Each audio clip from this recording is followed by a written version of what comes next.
ভালো করে বেঁধে আমাদের সাথে নিয়ে চল।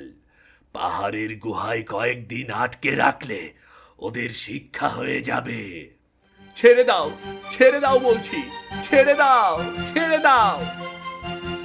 এরপর ডাকাতগুলো রাজকুমার ও রাখালকে বেঁধে নিয়ে গেল তাদের অন্ধকার গুহায়। সেখানে তাদেরকে বেঁধে রাখা হলো। এই শোন, এই রাজকুমারের শরীরে যত দামি দামি গয়না আছে সব কিছু খুলে নে, আর এরপর রাজকুমারকে কুয়ায় নিক্ষেপ কর। তা না হয় বুঝলাম, কিন্তু আপনি শুধু শুধু এই গরিব রাখালটাকে এখানে ধরে নিয়ে এসেছেন কেন? এর গায়ে তো দামি জামা কাপড়ও নেই, সব ময়লা নোংরা কাপড় চোপড়। এটাকে দিয়ে কি করব বলুন তো? রাজকুমারের কাছ থেকে সব গয়নাগাটি খুলে নে, এরপর দুটোকে কুয়োর মধ্যে নিক্ষেপ কর।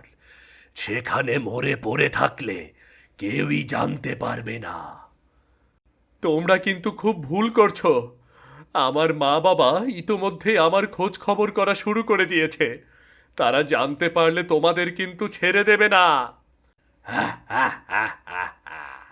ভয় দেখাচ্ছিস নাকি?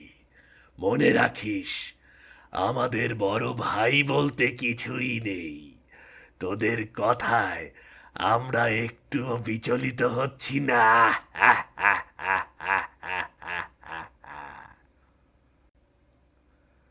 এরপর সেই রাজকুমার এবং রাখালকে ধরে একটা অন্ধকার কুয়ার মধ্যে ফেলে দেওয়া হলো।